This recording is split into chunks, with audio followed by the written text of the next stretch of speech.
Let's get it.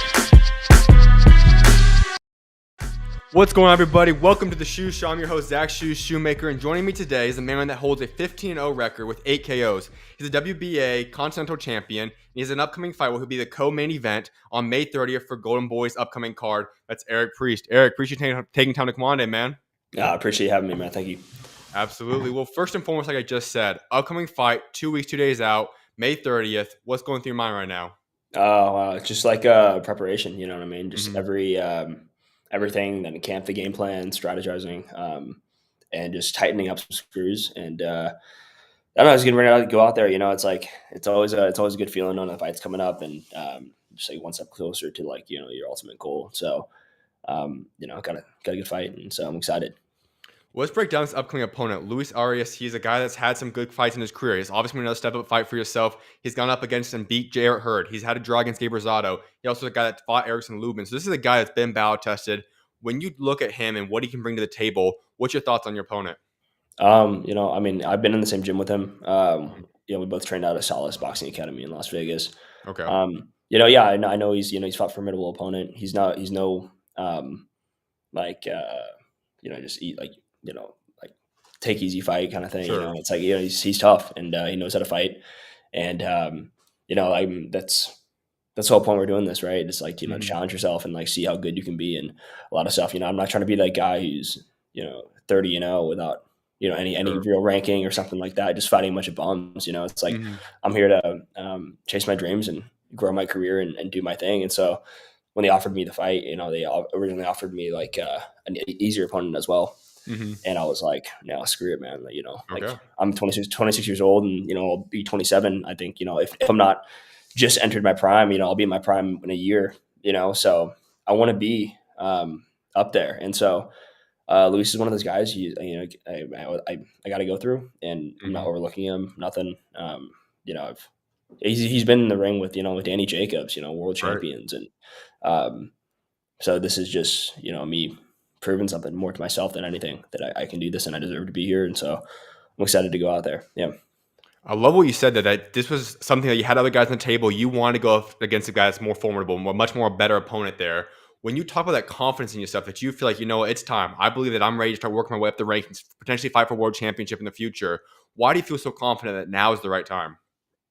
It's like, it's not something you ever just like know, you know what I mean? Sure. It's like, now is the right time. He's ready to go. You know what I mean? Like anything in life is just a risk, and someone's risks are, like you don't know the right time. You don't know the right time to start a company. You don't know the right time to like chase a goal or whatever it is, right. And I've always just been confident in my ability and myself. I think I've been overlooked by a lot of people. I don't know, for the majority of my life and my career. And so, to get a win over Luis Arias, that'd be definitely a step in the right direction for me. And this whole thing's about just proving stuff to myself more than anything, honestly. Like I believe I deserve to be here. I'm not, I've been in the ring with some of the best fighters in the world, and so I can do this. So yeah. When you talk about the fact that you're going to be co-main event on a really good card right now so far, obviously Darius Fulgham and Beck's going to be fighting for a world title eliminator. You're going to be the co-main event for that one. When you talk about that stage you're going to be able to fight on, does that make it any more exciting for yourself, or what kind of goes to your mind knowing that you're going to be co-main event for that type of card? No, I mean, to me, it's just another fight. You know what I mean? Okay. Like, it's not. I didn't word that right. It's not just another fight. You know what I mean? Sure. Every fight's just as important as the one previous, and Yeah. just as big. I'm fighting every fight and training like for every fight, like it's a world title fight. Mm-hmm. But like my last fight, I was main event. And so Right. to go from that and to be co-main event, it's like I don't know. It's going to be a great card. I'm excited. I'm excited to see Darius and Beck do their thing. It's like that's an exciting matchup in itself. But more so, I'm just like, I don't know. I'm just like I'm excited to be on the platform. I'm always thankful for Golden Boy and Oscar and Eric and Bernard for giving me the opportunities that they do. And I'm excited to just go out there and show the world who I am. I want to ask you real quickly, sidetracking, obviously for that main event, who's your prediction? Who do you have winning that fight? I'm gonna go with my boy Darius. You know what I mean? All right. Like I like Beck. He's always been nice to me. You know what I mean? He's always Mhm. been cool. Like I've sparred with him before. Sure. And I mean, I don't know. Darius is just he's unbelievably talented. And, yeah, like just, being around him in the gyms and whatnot. And some of the guys who manage him are good friends of mine and stuff like Okay. that. I'm kind of like, I don't know. Like, I think him and I like both started working with Golden Boy around the same time. And so, at this point we're both, I'd say like him and I are probably like the biggest like prospects right now, Right. Yeah. on the verge of contender level. And so, yeah, I mean, I'm gonna go with my boy. All right. Well, I also got to ask you about prediction for your fight now. As we talked about, we already know who Luis Arias is. He's going to be a good opponent. What's your prediction for how that fight goes down? My prediction. I mean, like I'm ready for plan A, plan B, plan C. You know what I All right. mean? I like that. Yeah, it's like going into a fight and just being like, okay, this is like the one way that this is gonna go. Mm-hmm. Like you don't know. You know what I mean? You could Fair get enough. cut. Yeah. You could break your hand. I mean, so these things just happen. You know what I mean? Like, it's like God forbid, but Right. you got to be willing to adapt, and like that's part of like makes a boxer good. Is like not only their ability to fight and their skills in the ring, but their ability to adapt like on the fly. Mm-hmm. And how fast can you do that, and how well can you do that efficiently? And so, yeah, I mean, I think it's going to be a good fight. Like I said, this is no like tune-up fight. This is like Exactly. this is a real fight. Like it's hard hitting opponent. He comes like fresher. He wants to throw punches. He wants to brawl. He wants to make it rough in there. Mm-hmm. And yeah, like my job is to stop that.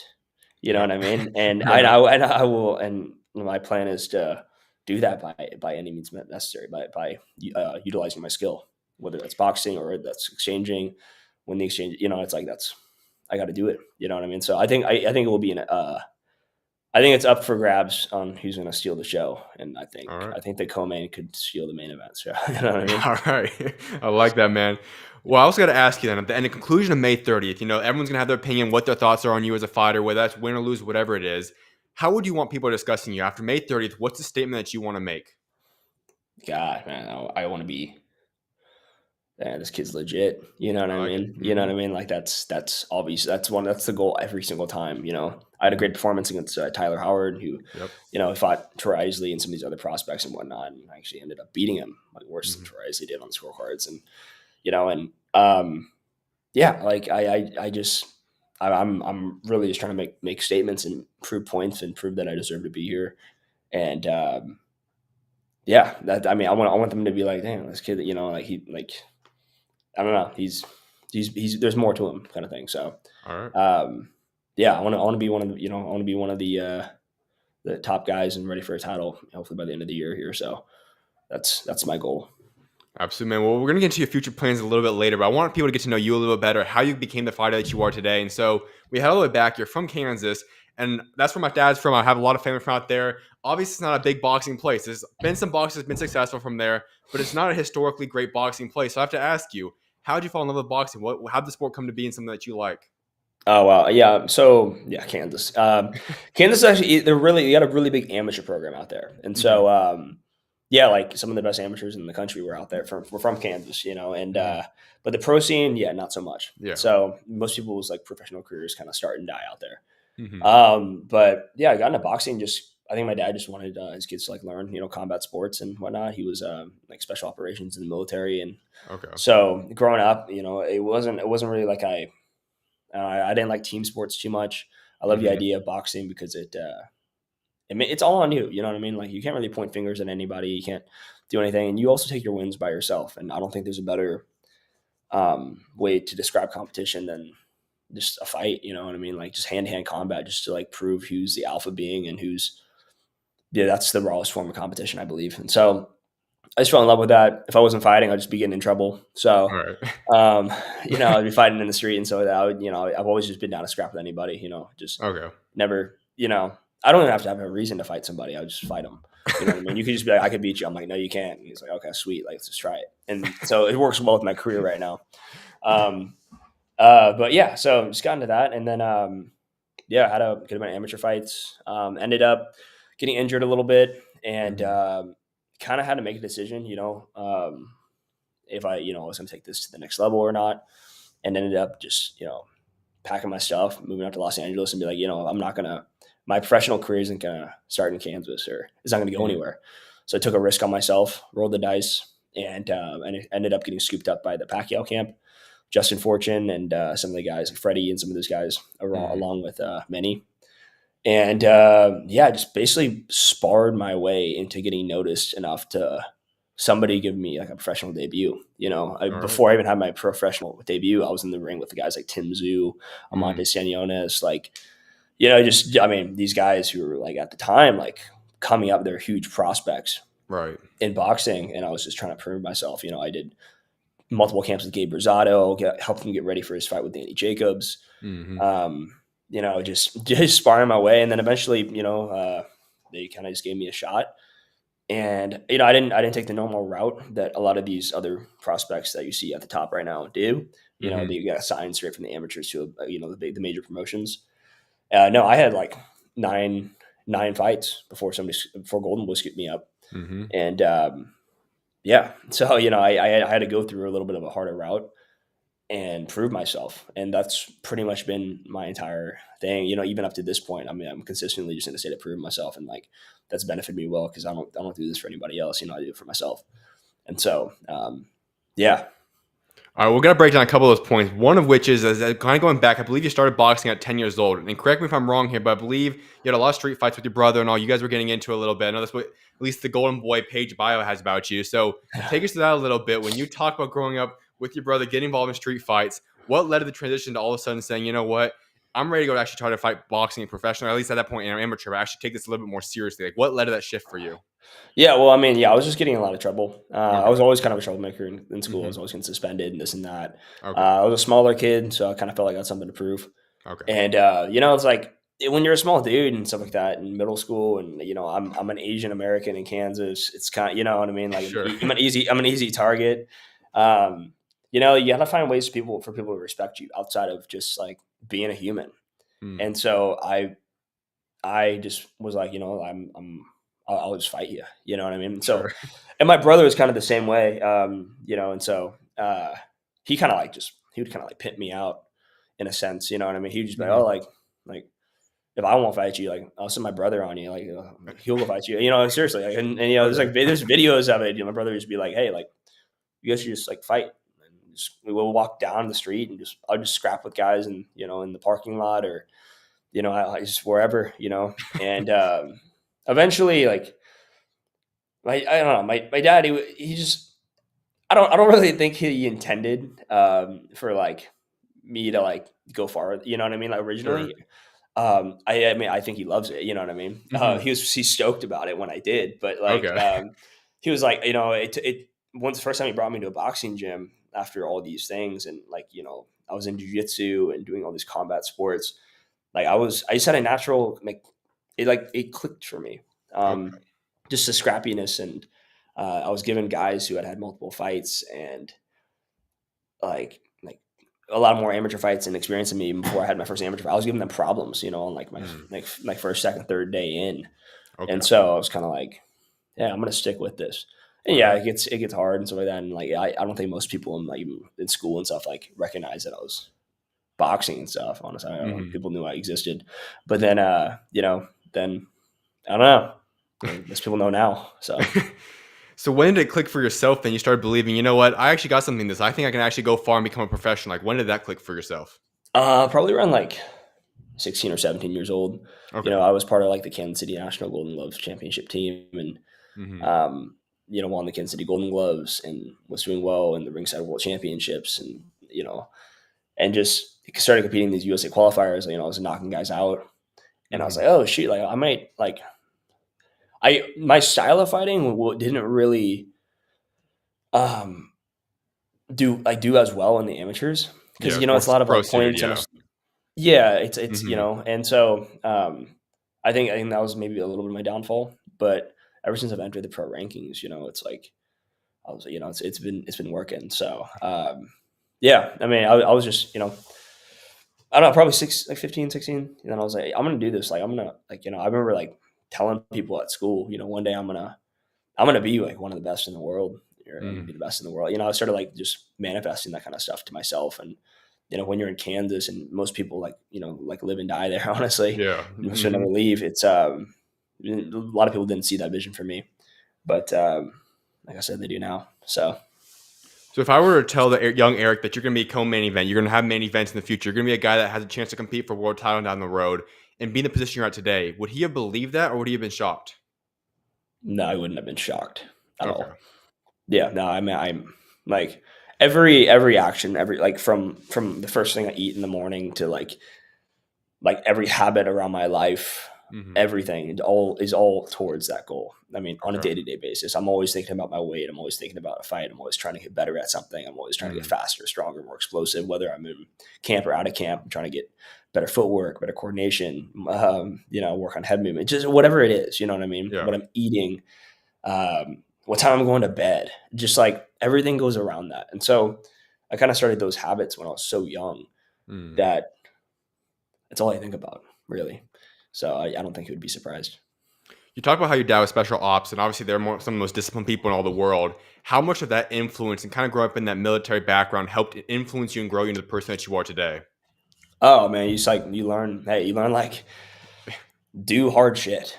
Honestly, Yeah. like that's that's the most basic way I could put it. Is like Mm-hmm. whenever you don't want to do something is probably the time you should do it. Mm. Just like you don't want to go on a run at night or like early in the morning. Do it. Mm. Because like those like I was built off of like principle, and these principles are established very very young. Like first thing you do in the morning, you make your bed. You know what I mean? Because like that, that builds habits for the rest of the day, and Exactly. like you just do things that you don't want to do, and you do it like you love it. You don't quit. And when things get hard, you figure out a way through. You don't figure out a way around. And so those are the kind of things that I just my dad would never let me quit. And anything like it was mid season or whatever it was. If I was in a wrestling season or something, and I was like, oh man, I don't want to do. He's like, you're just gonna finish the season though. You know what I mean? That kind of stuff. Or like, Yeah. if you have a bad day, quit tomorrow. Like show up Yep. to practice. Show up to practice first, though. So it was like those kind of things. Gotcha. And work ethic and what really matters in life and that kind of stuff. Yeah. Love that, man. Well, there's a big decision you made, as you talked about, where you decided to say, you know what, I'm going to pack my bags, move up to California. That had to be a little bit difficult because you're in a position, like you said, at that point, you didn't exactly know if boxing was going to be something you're going to pursue. You're going through injuries. All these things were going on right now. What motivated you to say, you know what, I'm going to go chase my dream. I don't care what else is going on. I'm pursuing my dream. I'm moving out to California. How and what led to that decision? Honestly, um, I was enrolled at the University of Kansas, and I was like, I'm gonna go to school. You know what I mean? Like, but then I was kind of like, this sucks after like one semester, and I'm like, I'm gonna spend a ton of money, and yeah, I don't know. It was, you ever just have something inside of you that like your gut's telling you can be something more, and like that was just me. Mm-hmm. I saw what the lives of everybody else that was going around me, and I was kind of like, like only dead fish go with the flow. You know what I mean? So I'm gonna swim the opposite direction. I'm gonna do something so out of pocket. And honestly, like if it crashes and burns, like fuck it. Like I'm gonna if this whole thing goes up in flames, like I'm I'm still gonna do it. You know what I mean? And I was dealing with some like mental health stuff. I was depressed. I was not satisfied. I was Yeah. like, is this really it? This is like what I'm going to do. And I was like, getting hit in the face is way better than this. So I had falling out with friends and family. No, like, literally nobody really kind of supported me when I left. I just woke up one morning at like 7 a.m., had my stuff packed, and just drove all the way to California. And was kind of like, borderline homeless for a good period of time. Still started like making money. Like my brother got me a job like online Okay. that I could do from a computer, and then I was just like sparring guys for money, and so eventually I just worked my way up. So yeah. You make that sound a little bit easier than the way you described that, but that's got to be a lot of commitment there. And I think so many people talk about the fact that, maybe it's not going to be easy, but I'm just going to give up my dreams. I'm going to move away from it. And that's what a lot of people do in this world today. You said at the end of the day, I'd rather go down. If it doesn't work out, at least it was my decision pursuing what I actually want to do. And if that happens, then I'll figure it out down the road. That's not the mindset of everybody else in this world, or at least the vast majority. So what kind of gave you that mindset to say, you know what, I'm going to go out on my, whatever I've got, I'm going to give it all I've got to making my dreams happen? Well, if you want to be an anomaly, act like one. You know, if you want to be something special, you got to act like one, and your decision making has to be around that. You can't just do what the norm is. And it's like, you know, I'd say most people fall short with that. They don't take risk on themselves, whether they don't believe in themselves, whether like, you know, they're afraid to succeed, they're afraid to fail, whatever that is. I was just like nothing matters, and so I was like, you know, like I just hit it. I hit like living the life that I was living was worse than it all just going up in flames for me. Mm. And so I just like once I hit that point, I was like, you know what, I got nothing to lose. All And right. so yeah, and I was 19 years old, Mm-hmm. and I had a skill, and I was like, I'm gonna build something from this skill. And it was, you know, it's just like, yeah, self belief. And there are days where I mean, I will look back and I'll be like I don't even know how I did, you know, like where was my Right. head at? I mean, like if I had a kid right now and he's like 19, he's just like, oh, I'm just screw it. I'm just gonna move to like one of the biggest cities in the country and just like probably be homeless and like shower at the gym and like just fight dudes Mm-hmm. until somebody recognizes me. I mean, from rock bottom, you know, I'd be like, yeah, hell no, man, you know, like, Yeah. but yeah, I did it, and because I realized like at a long point, I was like nobody's gonna do this for me, and Mhm. if this is gonna happen, you know, all these I was on Instagram, I saw my phone, I saw all these guys getting signed, you know, to like Matchroom and Top Rank and Right. Golden Boy, and I remember looking at this, oh my god, like this is crazy, you know, and I want to be there, but I don't know how to be there, but I'm just gonna work my ass off, and like that's kind of what I did, you know. As you're going through that point, then, like you said, you knew you had a dream, but obviously there was a lot of work you had to go do, and you weren't sure when it was going to come to fruition. When did you feel like you started seeing the light at the end of the tunnel? You felt like, you know what, this is something I see that I'm going to start getting on the page. Like I'm going to get signed. Like when did that stuff start to click for yourself? You know, there's a time, shoot, right after my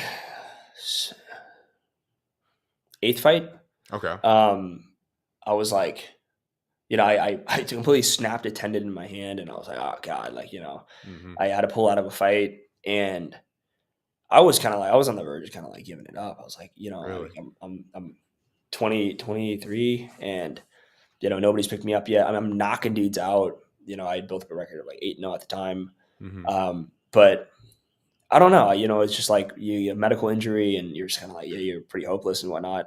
You can't train, nothing. Hmm. But I was like, screw it. I'm just gonna stick it out. And my manager at the time, Bashir Mooney, she was like, Eric, just like, you know, keep going. And my dad's just like, dude, like you're so close. Keep going. You know, shortly enough, I get a call from Golden Boy and they're, hey, we'd love to work with you. Hmm. And I was like, I'm glad I didn't. You know what I mean? I'm glad that I just you know I just like woke up to see another day and just kept doing what I was doing and rehabbing my hand, and yeah, I was like, all right, like from there it was like, all right, now like this is no joke. I'm gonna make points. Hmm. I'm gonna you know, that was kind of like the stepping stone. It just gave me a whole new level of motivation that I was beginning to lack. So, and now it's even more so. That fire burns bigger than ever. So You talked about the fact that when you did that first move out, that a lot of people were not supporting you. People were going against it. Obviously, start looking at, okay, why are you doing this move? And then you just talk about the fact that your dad started encouraging on the back end there. When did you feel like people started kind of seeing your vision and saying, you know what, he's got a chance? Like, when do you feel like that kind of shifted, or did it even shift for everybody? Um, I think I'd say I probably after the Golden Boy signing. Okay. You know, because I mean that's you know at that point, yeah, it's like getting signed to the major leagues. You know, Right. besides that, you're fighting in the farm leagues, or you're fighting like you know wherever. Exactly. Yeah. You know what I mean? So it's like okay, like that's you know you get validation from guys like Oscar De La Hoya, you know, who believe in you, and they're like, all right, we're gonna put money towards you, we're gonna put things toward you know, Hmm. we're gonna take you to that next level, and besides that, I don't really know what kind of other validation you need Right. of like, hey, maybe you deserve to be here. And yeah, I mean, I think people in my hometown and stuff like that, like, I mean, people I went to high school with, I think they like maybe they see what I'm doing or this and that. You know, I don't think I'll ever get the credit I feel like I deserve. Hmm. But like I said from the beginning, you know, I don't really do this for anybody else. I kind of just do it for me. This is survival, like that. Like the reason I train so hard, and the reason I do what I do is because like I still revert back to like that 19-year-old me that had you know trying to Hmm. figure things out. You know, like I'm fighting for like just like survival. You know, I'm just trying Hmm. to make things happen for myself. And now, I got, deals, partnerships, one of the biggest prospects for Golden Boy, and big fights, fighting in Vegas, fighting top guys, like guys that I used to watch in high school. And now it's like, okay, like I still need to bring that same fire, the same drive, the same instinct of I want to, there's nothing like a punch in the face to remind you that you might want to live. Mm-hmm. So, As you were going through that point, and like you said, obviously you start to click and you start to become the person that you are. You then get the Golden Boy deal. I think that was 2023 to be specific there. How big of a just signing was that for yourself? And then, like you said, the key point there is obviously all these promotional companies are great. When you talk about Golden Boy, you're Oscar De La Hoya, Bernard Hopkins, two guys that are Hall of Famers. These two guys believe in you. That has to mean something special to yourself. What did that mean to you? element, everything, I mean, if you look back at the history of like a lot of fighters, guys like Earl Spence, even Charlo, before PBC was really, like Yeah. really a thing, they were all with Golden Boy, Mm-hmm. Canelo, Ryan Garcia, like a lot of these guys, like they all were promoted originally by Golden Boy. Mm-hmm. So it's like, if anybody's going to take me to the place that I think I need to be, it's Golden Boy. Or if anybody's going to see like the potential that I have, it's Golden Boy. And so, um, yeah, it was like, it was very surreal. To be somebody from like the middle of like the country, like, Yeah. just, it's like to then not then be sitting in an office in Los Angeles, the Golden Boy headquarters, like signing a contract, taking a picture, it's like, Mm-hmm. that's, it's a real, surreal moment, and I think sometimes like at this point in my life, I've gotten kind of used to it, Sure. but like somebody's got to remind yourself, the opportunities that you have now and not take anything for granted and just, like you just make the most of it. What's the biggest lesson or thing that you've learned now from Oscar De La Hoya and Bernard Hopkins? Biggest lesson. Yeah. I mean, like one-on-one or like, I mean, or Sure, like, I mean, whatever. it's just in general, like in their career. In general, yeah, it could either be about your career, like in a fight side sense, or anything as long as like maybe even individually for both of them individually. Like, what's something that you just had to talk with each other, and they kind of was like, okay, you learned something about their ability to fight, whether it be the business side of it, whatever it was, or something you learned from the two of them. Like, Oscar, him and I, I've had some of these one-on-ones with him and just talking and, just like the fire of a fighter, you know what I mean? Like he's one of those guys that just brought that. And when he Yeah. talks to me about like some of the stuff that he sees in my habits and my skill or like in the ring, um, it means a lot. And so it just, I don't know. I'm inspired by someone. He's one of those guys that fought everybody in his career. And same thing with Bernard. Bernard's another one of those guys that in his career he was like he was incarcerated. And then Mm-hmm. came back to be one of the oldest world champions ever. And just like you can learn so much from like people's stories and like just kind of take a look back at your own life and just with a sense of gratitude and be like this is I can like it could be worse, and Mm-hmm. everybody in the sport's gone through something. You know what I mean? I don't think anybody at this level or wants to fight people professionally is no, I would say no normal or like Sure. you know what I mean? Mm-hmm. I probably got some screws loose. But yeah, just like to be like, all right, like I don't know, like see their stories and stuff like that. Everybody's got something to fight for. That's kind of something I learned. I get inspired from it. Well, we've just discussed a lot of your story and you're getting to this point, but I have to ask now. I have to imagine there's been a large chip on your shoulder from everything that's kind of come through that. How much of that chip on your shoulder between everything that's happened back home, going out, having to kind of work your way up to this point now, how much of that chip on your shoulder motivated you into becoming who you are as a fighter and as a person today? Yeah, I mean, at this point in my career, I spent so many years like hunting, and like now it's like okay, like I'm starting to enter a point where like people know who I am in the middleweight division, this and that. Like Yeah. I'm hunted a little bit Mm-hmm. now, and so yeah, like God, I'm fighting not just to like achieve my goals and my dreams, but to like somebody's out there trying to take everything away from me that I've worked for, and I got to protect that. And I'll do whatever to protect that. I'll kill you for it. So it's like Mm-hmm. that's kind of I can't let it all go for nothing. Right. I can't let everything that I've been through in my life and the hard workouts to injuries to like setbacks to, nobody believing in me to like, like sleeping in my car to, everything to now, I can't take a step back. I'm going to make this happen. And Mm. that's just where my mind has always been. There is no way around. There's only through. So that's, Love yeah. it, man. Well, I also got to get into your most recent fight. Tyler Howard, your previous fight, January 23rd, is where you become the WBA Continental Champion.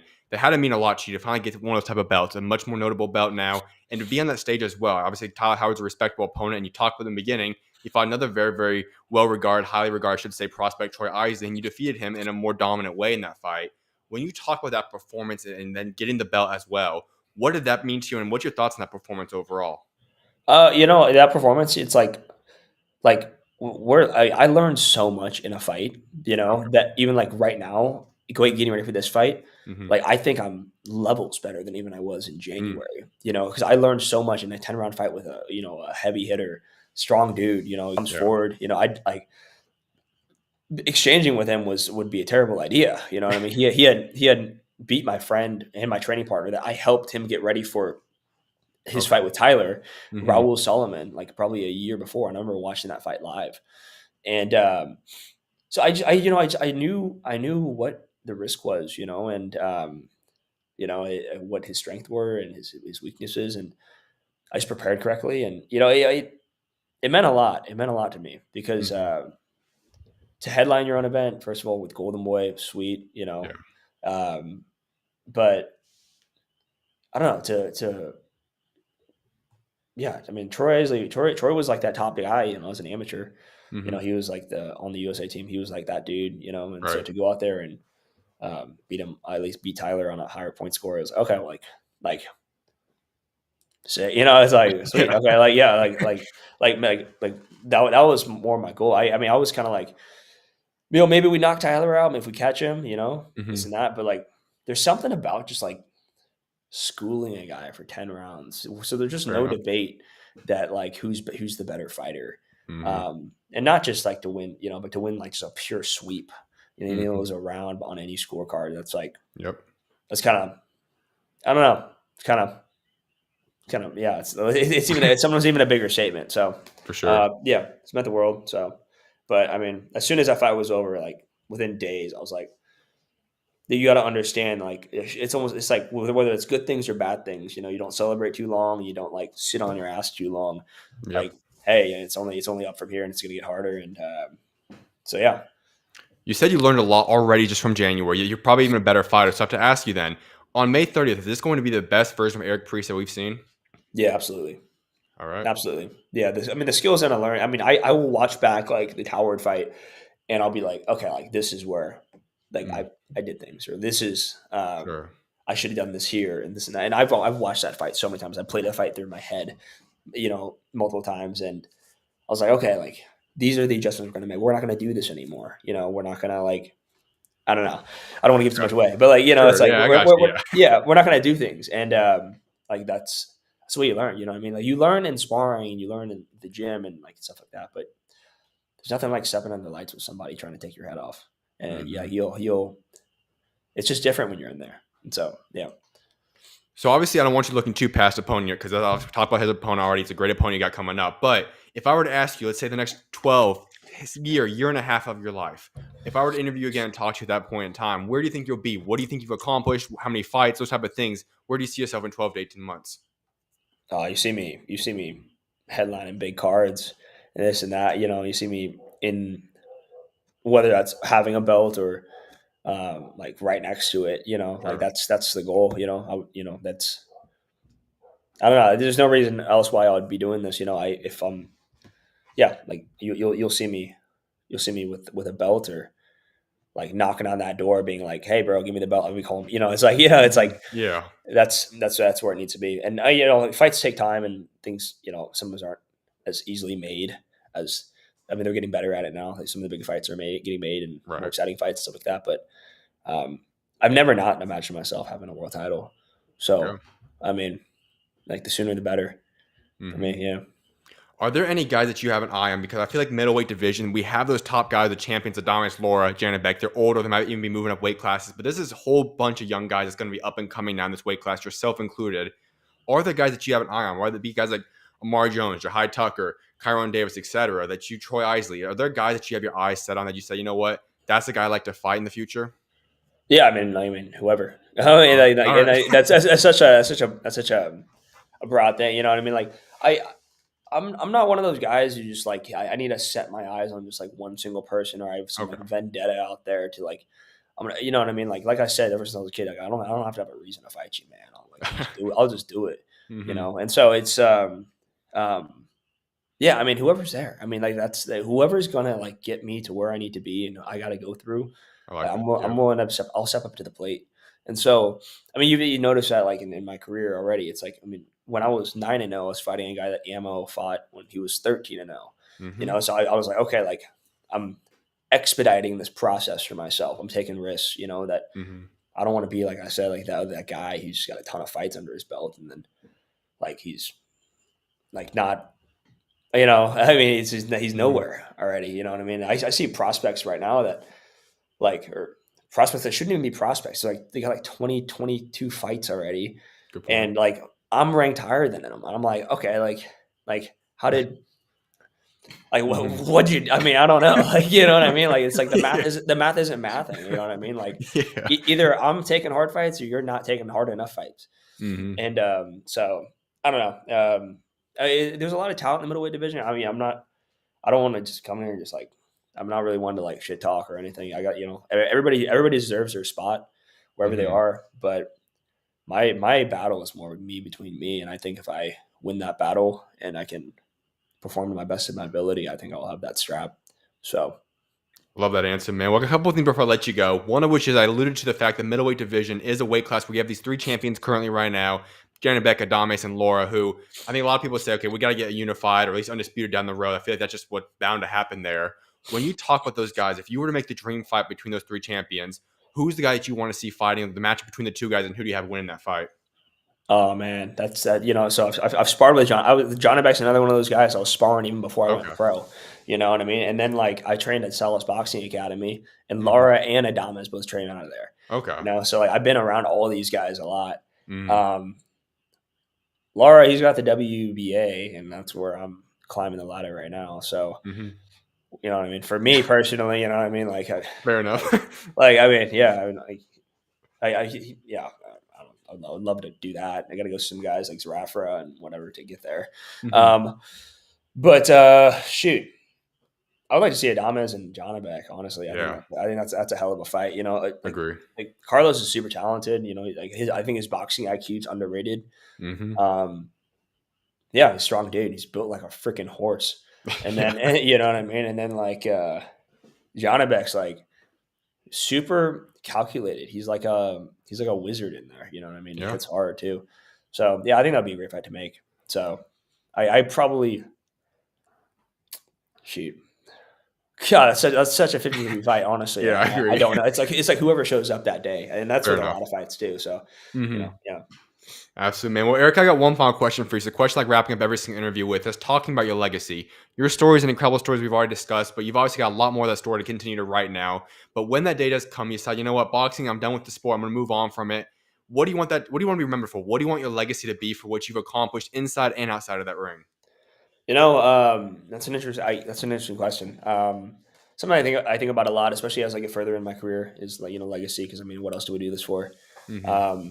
You know, boxing is just boxing is a vessel for me to make an impact on something bigger than me and deeper than me. You know what I mean? And so I don't know, when people talk about like my legacy and like my life and that kind of stuff, like remember me as a great boxer. You know, and somebody that just every time he went out there, he gave everything he had, and you know, put skills on display and everything. But more so than that, like remember me as like a good person. You know what I mean? Remember me as like with everything going on in my life that I had, and you know, my story and whatnot, like, you know, still that dude that like, you know, held the door open, you know, I checked in on my friends, and just like was a good person, respectful to everybody, and worked as hard as he could in something they loved, and you know, just like made something beautiful out of nothing. So it's kind of what I want to be remembered for. Yeah. Love that, man. Well, Eric, best of luck on May 30th. I appreciate you taking time to come on today, man. I can't wait to see what guys got in store for you. Thank you, man. I appreciate it a lot. Thank you. Of course, you're always welcome on, man. God bless. See you, man. Appreciate everyone for tuning in to that interview. I'm going to get that edited out and clipped up so you guys can go watch my YouTube channel very, very shortly. I'm going to go on a quick break and wrap up the rest of the show. See you guys shortly.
What's going on, everybody? Welcome back to the SchuZ Show. I'm your host, SchuZ Shoemaker, and it's time to get into some boxing topics. The very first thing I'm going to get into to start this segment and this part of the show is that there was a fight, for those who did not realize, about 12 hours ago. Now, the crazy thing about that is that it was with Sam Goodman, and I'll break down the fight in a moment, but I did not give you guys a preview to that because I had no idea that the fight was going to go on. And I found out that this over the night, that this was, I guess, a similar thing for almost everybody in the boxing world. I don't know what was up with the promotion for this fight, but it pretty much was put underneath the radar, have a middle of the week fight on a Wednesday. A little bit wild. I did not know about the fight up until it got announced. I think it was about 2 or 3 hours before the fight started, and at that point I was about ready to go to bed. So I now have been able to break down the fight, and I'm going to give you guys my thoughts on that fight now that it's been concluded. But I don't know what's up with that promotion. That being said, though, Sam Goodman did defeat Cesar Vieca Espinoza via unanimous decision over 10 rounds. The scorecards read this: 99-92, 99-91, 190. Clear-cut, easy win for Sam Goodman. And remember, this was a big win for himself just to get a win under his resume. He was supposed to go and fight Naoya Inoue, and then that got postponed because of the cut multiple times, and he ended up losing out on that massive fight there. So he moves to 20-0 at this point in his career. Does he have the Inoue fight in shot? Obviously not. Inoue's already laid out his blueprint, as we've talked about many times. MJ, and then Nick Ball, and then Junta Nakatani. So Goodman did lose his chance at that fight for now, at least, which stinks for him. That being said, that doesn't mean that there's not other good fights to make. Sam Goodman, Ramon Cardenas could be a fight you could go make. You can make other good fights there. But listen, at the end of the day, we can discuss that another time. Right now, the point is Sam Goodman had a great performance this last evening, at least from my time, early morning, and he looked very, very solid. Obviously, it wasn't against a top-ranked opponent there, but Sam Goodman looked good, continues to hold his record in where he's at in his placement and organizing bodies, and he's obviously a good fighter. So we'll see what he moves forward with there, but just wanted to give you guys an update on that fight that happened. As for the other fights going to go down this weekend, I'm going to give you guys a preview as I usually do on Friday's show. Now, this weekend is a little bit of a drier weekend for boxing overall. There are some good fights, though. Don't get that mistaken. I'm going to go, you have Dave Allen and Fisher card that's going to be going down that rematch early morning, my time at least. And then on the nighttime, you have the Sergey Boachuk fight going down to end the night in the primetime America. But obviously, there's no world title fights on the board for this weekend. So I'm going to give you guys that breakdown on Friday. That being said, though, the Canelo-Bud Crawford fight date has changed. It was supposed to happen on Friday. It's now been moved to Saturday, September 13th. And that same thing is going to occur, means that this fight will no longer, or for now at least, is not going to for sure be guaranteed to be at Allegiant Stadium. We do not know where the place could be. Turkey Al Sheikh says the locations will either be New York, Los Angeles, or Las Vegas. They're all in the running. Also, it's no longer going to be a TKO card. It's going to be a Riyadh season card. That means that, if I'm not mistaken, that points out to the fact that Dana White will not be promoting this fight. Interesting to say the least, but it makes sense. For the UFC, Mexican Independence Weekend is always a massive fight. You have Noche, UFC Noche, and that's obviously a massive deal. So it was always going to be something that was going to be split between the UFC and TKO at that point in time. If Turkey wants that to be going down on a Saturday, it was going to be unfeasible for Dana White to be able to do. And therefore, we're going to have this answer now where it's going to be promoted underneath the Riyadh season branch. And that means that, Eddie Hearn, DAZN, whoever it's going to be, will be now in line to host that event. As for the location, obviously, like I said, New York, Las Vegas, or Los Angeles. All three great locations. Now, will it be a stadium fight? That's to be determined. I think it should still be that. I think it's going to sell out. All three are great market points. I personally would like to see Vegas or Los Angeles. I feel like those two markets would be much larger for this event because of obviously Canelo being from Mexico and having a lot more ties in those two states there. So we'll see what happens there. Either way, it's going to be a great card, and we'll see what ends up unfolding there. The other thing, I made a video about this last week, but it's now been made even more clear that Ryan Garcia versus Devin Haney rematch is still on track to take place this October in Riyadh season, according to Bill Haney. He says this: "We agreed to the fight, so we can't back out of it. That's the next fight." I love that. And I already talked about this, so I'm not going to go too deep into this discussion, but Devin Haney clearly wants this fight, and I respect that for him. He wants his revenge. He wants his get back. He wants to prove and right his wrongs. I'm all for that. WBO has confirmed representatives for Xander Zayas and Jorge Garcia Perez have reached an agreement to fight for the vacant WBO, super welterweight world title. The bout could take place in New York in July. This was originally Sebastian Fondora's belt. He was stripped from the title by the sanctioning bodies because he wants to rematch with Tim Tszyu. So That's going to be on the table now. That's already expected, but it's now been formal. It's just going to matter of getting the date and location lined up, getting the contract signed. But we will have a world title championship fight between Xander Zayas or Jorge Garcia Perez. Jorge Garcia Perez came off that masterful performance against Charles Conwell, who I thought would have been a world champion. Obviously, he's going to have to work his way back up. Xander Zayas is one of the top prospects in boxing. That's going to be a good fight that I do favor Xander Zayas at this moment. Obviously, I'm not going to make my official prediction up until we're close to the fight, but I like that fight, and Xander Zayas becoming a champion and then likely unifying with Sebastian Fundora will be a great fight to make later this year. Conor Benn has welcomed a potential fight with Shakur Stevenson after Shakur said he would be willing to meet him at 154 pounds. All right. That's an interesting fight. Do I believe in it? No. Do I believe it's going to happen anytime soon? Absolutely not.